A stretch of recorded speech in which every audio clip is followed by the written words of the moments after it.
Hey everybody, Al Fragnoli, League of Leaders, Zach Sooty back with us today. Good to see you back, Zach. We're happy that you're back with us. Congratulations again on the new role, the new job, and the new move out to Colorado Springs.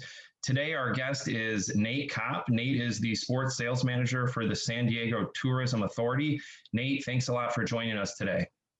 Thanks, Al. Appreciate you guys having me on, and happy anniversary.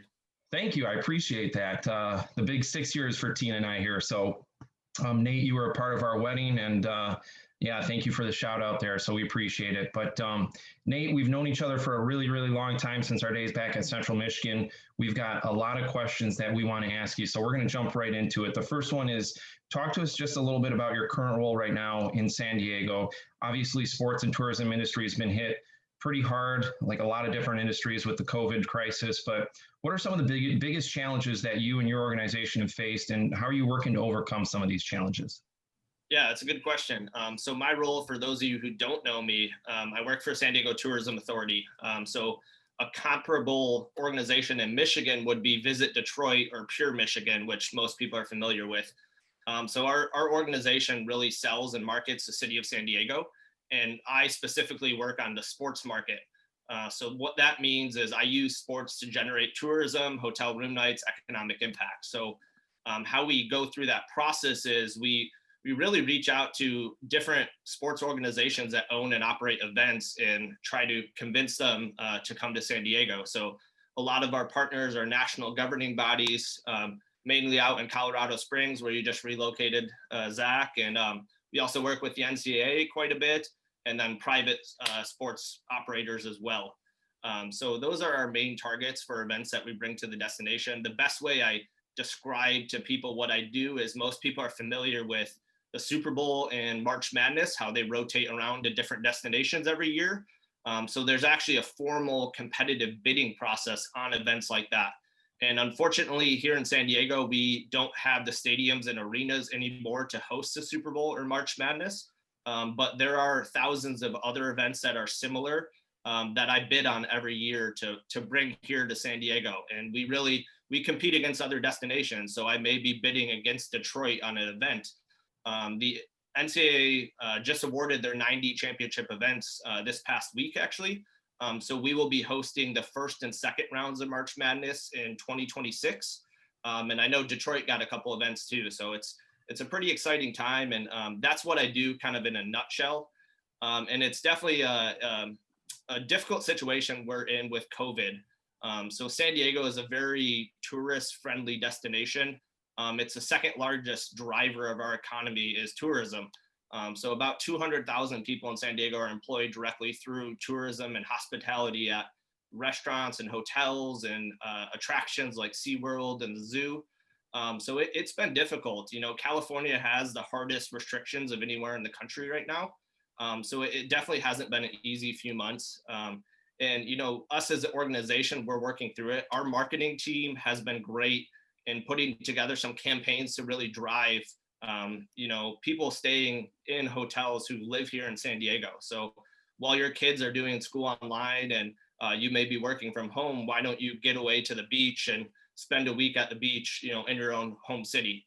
So that's one way we have kind of combated, you know, people stopping traveling, is just really promoting those stay in your own location and go visit a nice hotel and check out the pool, and also marketing to our drive markets as well. So we market pretty heavily to Orange County, LA, Phoenix, Las Vegas.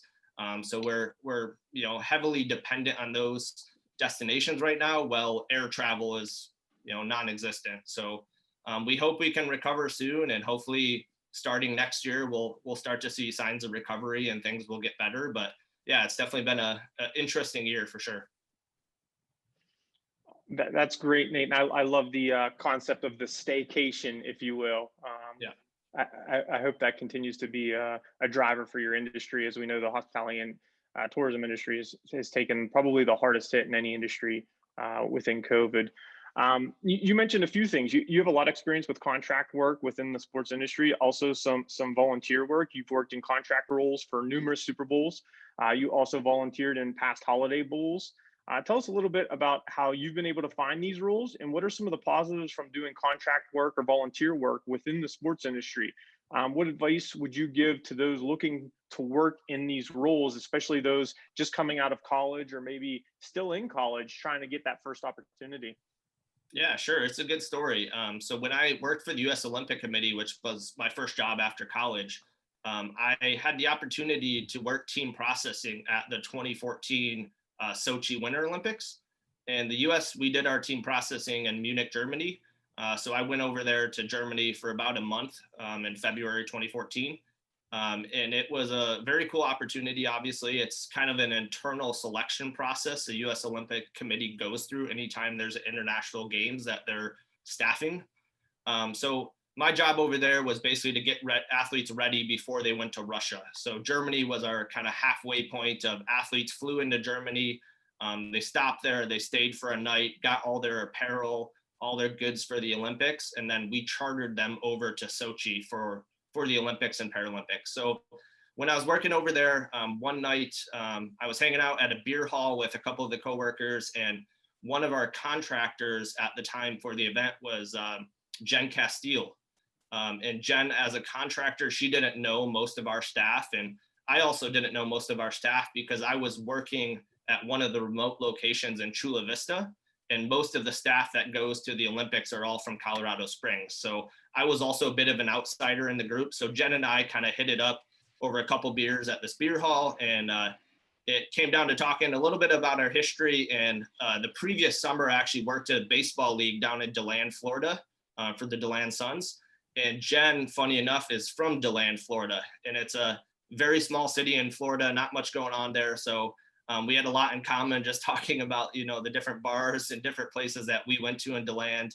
And we became pretty good friends through that month-long, work situation we were in. And, fast forward about a year and a half later, Jen got the contract to work Super Bowl sponsorship transportation. So Jen assembles about a team of 30 people to take to the Super Bowl every year. And we handle all the different sponsors of the NFL and their game day needs and leading up to the game. So basically getting them to, point A to point B. It's nothing super glamorous, but it is a fun environment. It's cool to be at events like that. So Jen, texted me one day, hey, I'm working the Super Bowl. I'm bringing on some people. Would you be interested? So that was, basically the story of how I started with the Super Bowl. And I've done 5 of them now. Hopefully, doing a 6th this coming February if the Super Bowl happens. But we'll see. So, I mean, the moral of that story, I think I tell a lot of people, most people think networking is very transactional and very, I got to get something out of this immediately. And that's why they start networking. But, I think most people miss out on the long game. When I met Jen at a beer hall in Germany, I never thought, oh, Jen's going to ask me to work the Super Bowl next year. That was not even part of the conversation. So I think it's just a, really good story to really advertise how, relationships can help you out at any point in your career. And it's a good idea to just really make as many relationships as you can and really don't go into those relationships looking for anything, just, have good values and make sure that you're meeting the right people and networking with the right people. And, in the end, I think they will, work out and help you out in your career. And the Holiday Bowl is a similar situation. So I've been a volunteer for the Holiday Bowl for the last 3 years. A coworker of mine at my job at SDTA, Brian Heilman, Brian has been on the board of the Holiday Bowl for the last 3 years. And Brian, knows my interest and my experience. And Brian invited me on to be part of the volunteer committee. So they have about 300 volunteers that put on the Holiday Bowl every year. And it is a year-round assignment. They do other events. They have a golf tournament, a bocce ball tournament, like dinners and auctions and things like that. So I help out on that. And that's just a way for me to kind of give back to the community and also meet a lot of other people that may not directly work with, but are in different industries. And it's great networking as well. Nate, that's all awesome stuff right there that you shared with us. You've talked a little bit about some of the relationships that you've built in the sports industry. I think the sports industry is pretty unique, where some of my best friends are people that I either went to Central Michigan with or that I've worked with the Pittsburgh Pirates or a variety of different roles. I think the sports industry, you develop some great relationships. You touched a little bit on some of the traveling that you've done, and you've had some pretty neat experiences with working with the Olympics and being over in Germany, and then working some different Super Bowls and holiday bowls as well. So a lot of neat experiences. What would you say stands out the most to you? What do you enjoy most about working in the sports industry, and what sort of advice would you give to somebody who's looking to break into the industry? Obviously, it's a very difficult industry to get into and to stick with. So, what sort of advice would you give to somebody looking to break in? Yeah, I think the thing I enjoy most about working in sports is just that I don't dread going to work every day like, a lot of people. We spend, 30% of our lives working. So it's fun that, I have a job that I don't hate. And I think that's important. And, that's not to say that sports is some fairy tale world where, every day is a good day and there's no bad. I think a lot of people who I meet that here I work in sports, they think I'm, hanging out with athletes, going to exclusive parties, drinking beers with them. Like, it's not like that at all. It's a grind. It's very long hours. It's very low paying, especially starting out. So it's not some fairy tale industry that's, has no flaws. And I think that's, a lot of college students go into sports because they think it's, super easy and it's very fun and exclusive and you get all these cool perks, which you do get a lot of perks, but it's a lot of tough work too. And, most people, when they hear you work in sports, like they forget about sports typically happen at nights and on weekends. So when those events are happening, that means you're working those events. So you definitely wave goodbye to the typical 9 to 5 office job that a lot of people have. And, especially with families, it's tough if I'm, for those people working in baseball, they're working 80 plus nights and weekends a year. And it definitely has a toll on families. And it's tough. So I think, overall the industry is great. I love what I do, but there are definitely drawbacks as well. It's, like any job, there are, highs and lows and good days and bad days. And, overall, I like what I do and I enjoy what I do. And I think that's important, but, it's definitely, there is no perfect cookie cutter job that, is, has no drawbacks. So just wanted to put that out there that, a lot of young people think, one thing about the sports industry, and it is great, but there are some, drawbacks as well. Yeah, that's also very true. And going to our days back in minor league baseball, you would get up in the morning and you may pull tarp, clean behind a dumpster, and then get to interview some players later in the day. So Yeah. it would all happen within a 10 or 12-hour day. You'd have your highs and lows within a few hours. So that's something I always preach to people, anyone trying to get into the industry, that you might have to pull tarp or clean behind the dumpster to get those cool moments and earn those moments. Yeah. Now, we've all heard the phrase, people don't leave jobs, they leave bosses. Tell us about what characteristics typically make up the most successful leaders in your experience. Yeah, it's an interesting quote. And I mean, anyone who knows my work history, I've definitely had an interesting one. I've been through a couple different mergers and acquisitions and layoffs. And, I've been working for about 10 years now. I've had some experiences that I think most people don't go through in their whole career.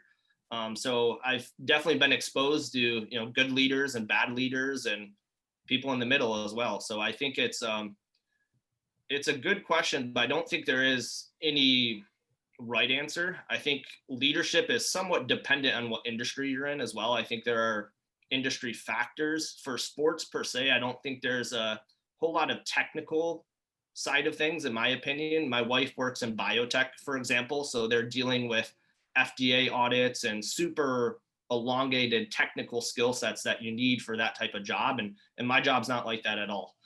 So I think, leadership is somewhat dependent on the industry you're in, but the good leaders I've been around have hired good people. They hire for the person and not necessarily the skill set. So I think that's important. And I think you can always teach the X's and O's, but you can't teach someone to have good character or be a hard worker. Those are things that are intrinsic in people that I think you should hire for, whether or not the person meets all the, resume requirements. And those leaders also, I find, are the people that when they hire good people, they're able to trust those people and not have to micromanage them and not have to worry about what they're doing every hour of the day, because they have that trust built in that, I have a good team and they're going to do what they need to do to get the job done. And, me as a leader, I'm a big believer in, servant leadership. And, when I worked at Rock and Roll Marathon Series, I was leading large teams at events and, hundreds of volunteers. And, I'm never going to ask someone to do something that I wouldn't do myself or something that I haven't done before. And, definitely leading by example, just setting the example of what the standard is and expecting everyone else to follow. It's, you got to lead by your actions, in my opinion. That's awesome, Nate. Right there, you mentioned something that really stuck out. Is you just said you can't teach character. I think that is so true. You can't teach character, but I know we all, the three of us, share a similar passion for leadership. So thank you for sharing that portion in regards to a good boss. Next question we're going to wrap it up with is you've recently started a podcast yourself, Tips from Chips. So this has been some great stuff. I listened to a couple already, but talk to us a little bit about this podcast you started. How did you get it rolling? Why'd you get it started? What are some of your goals? And just talk to us a little bit in general about the podcast. Sure. So with quarantine, one of the best, outcomes of quarantine is I've had extra time to, do stuff I'm passionate about, and I don't have to commute to and from work, which takes time every day. So this is kind of a passion project of mine. And, it started out back in April. A lot of us in the sports industry were laid off or furloughed, or our jobs were eliminated. So a group of us Chippewas kind of joined together over text message, like, hey, how can we help each other out? And bigger effort than just saying, hey, let us know if you need something, So we formed a alumni group, and this is something I had done back when I was at Central too, but I never, we get busy and, we drop the ball on things. So we kind of started back up that alumni group. We have, I think, 170 people in it that are all CMU alumni who are working in sports in some fashion, pro sports, college sports, nonprofit, agency jobs, everything. So we started out with bi-weekly Zoom calls of just different areas. So we had a panel on ticket sales, and we talked about how people are still selling ticket packages when they don't know if there's going to be a season. So that's basically the impetus of what we started. And then starting in like August, we started to notice the numbers of the Zoom calls. They were declining like pretty heavily. So initially we had, 40, 45 people on. In August, we were down to maybe 15, 20 people. So we did a little research, and we realized, the eastern half of the country, particularly the Southeast, they're back to normal. COVID doesn't exist down there. So they're all in the office and, back to normal life. So those people aren't able to jump on a Zoom call in the middle of the day to do networking. And out here on the West Coast, me, for example, some days I'm on 6-7 hours of Zoom calls a day. So, the last thing I want to do is jump on an optional networking Zoom at the end of the day. So we kind of noticed those two things, and that's why numbers are dropping. So we thought, how would we make this more accessible for everybody? So that's how we rolled into the podcast format. And we started last month. So it's really new. We only have 5 episodes out right now. But it's just one-on-one interviews with sports leaders from all walks of life of, how they got to where they are and what advice they'd give to young people. The podcast is Tips from Chips, Chips as in Chippewas. And it can be found on any major podcast platform that you go by. So Apple Podcasts, Google Podcasts, Spotify, Anchor. So check it out. And we're also on Instagram and Twitter as well. So that's where we announce who's coming up the next week. So we'll have an announcement later today when the next episode is live. So give us a follow and definitely give us feedback if you like what you're hearing. We definitely, appreciate the support.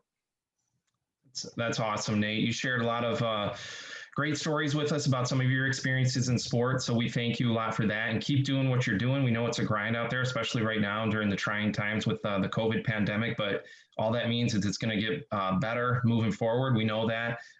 So keep doing a great job, and you're definitely helping other people out with that podcast.